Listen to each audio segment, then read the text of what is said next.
En las colinas de Galilea, bajo el cálido sol de la tarde, una multitud inmensa se había congregado.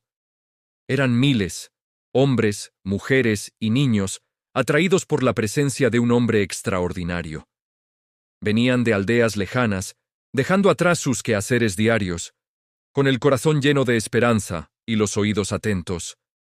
Seguían a Jesús de Nazaret, un maestro cuyas palabras resonaban con una autoridad y un amor nunca antes vistos. Sus enseñanzas eran como agua fresca para el alma sedienta, y sus milagros, una prueba tangible del poder de Dios, obrando entre ellos. El día había sido largo.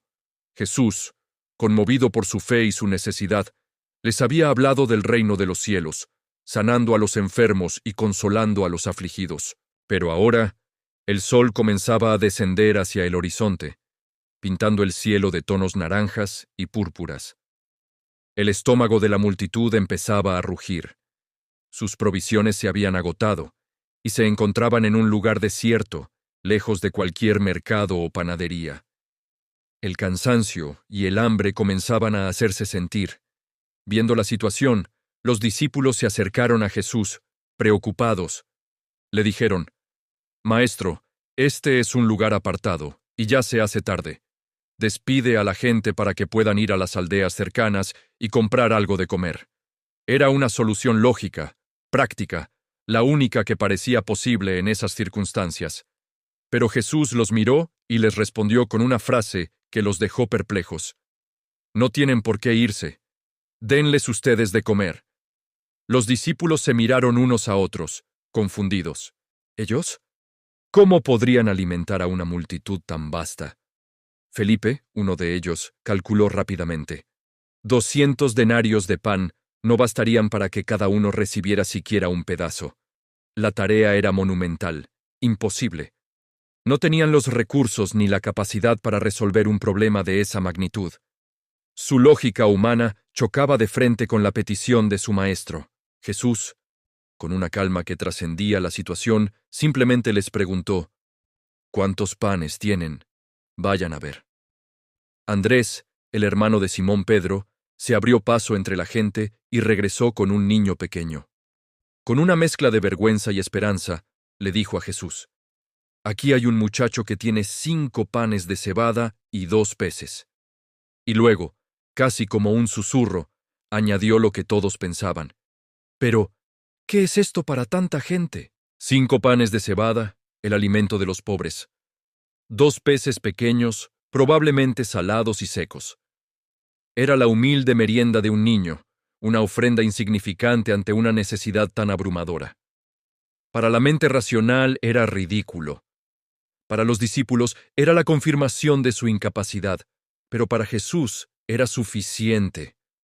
En ese pequeño gesto de generosidad de un niño, Jesús vio la semilla de un milagro extraordinario. Con una autoridad serena, Jesús dio una instrucción simple: «Hagan que la gente se siente en grupos sobre la hierba verde». Los discípulos, aunque aún sin comprender del todo, obedecieron. Organizaron a la multitud en grupos de 50 y de 100, creando un orden en medio del caos expectante.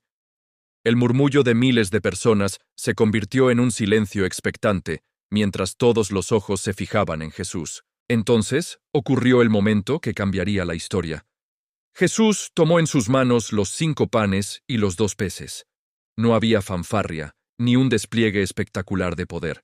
Simplemente levantó su mirada al cielo, a su Padre, y dio gracias.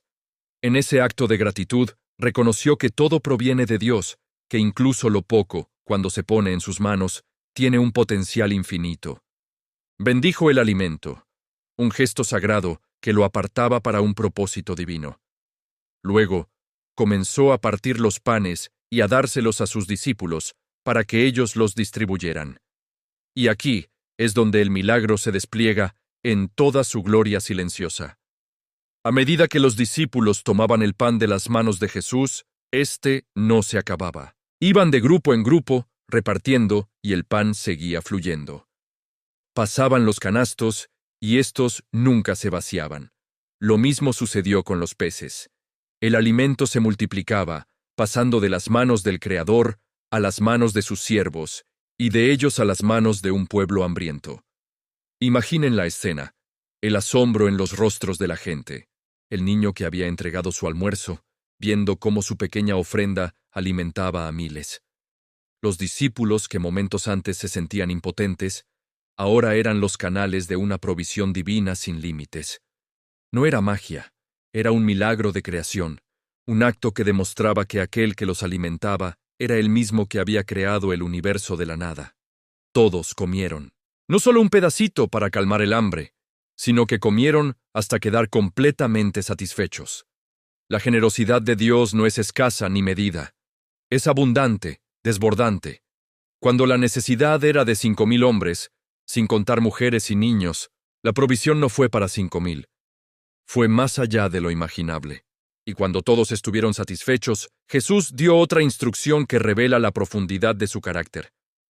Recojan los pedazos que sobraron para que no se pierda nada. Este detalle es crucial. El mismo que puede crear alimento de la nada, valora cada migaja. Nos enseña a no desperdiciar, a ser buenos administradores de las bendiciones de Dios, por abundantes que sean. Los discípulos obedecieron y llenaron 12 canastas con los trozos de pan y pescado que habían sobrado. 12 canastas, una para cada discípulo, un recordatorio tangible y personal del milagro que acababan de presenciar y del que habían sido parte. Este evento es mucho más que una historia sobre alimentar a una multitud. Es una lección profunda sobre la fe, la provisión y la naturaleza de Cristo. Nos enseña que Dios puede tomar nuestra insuficiencia, nuestras pequeñas ofrendas, nuestros 5 panes y 2 peces, y multiplicarlos para lograr cosas que nunca podríamos imaginar. Nos muestra que donde nuestra lógica ve imposibilidad, la fe ve una oportunidad para que el poder de Dios se manifieste. Aquel día, en una colina de Galilea, Jesús no solo satisfizo el hambre física de la multitud, les reveló quién era Él, el pan de vida, el sustento verdadero y eterno para el alma. Demostró que Él es la respuesta a nuestra necesidad más profunda, y que en Él nunca hay escasez, solo abundancia de gracia, amor y provisión. Este milagro resuena a través de los siglos, recordándonos que el mismo Jesús, que multiplicó lo imposible en aquel entonces, sigue obrando hoy en nuestras vidas, esperando que le entreguemos lo poco que tenemos para transformarlo en algo extraordinario. Gracias por acompañarnos en este viaje. No olvides suscribirte para más historias que alimentan el alma. Dios te bendiga.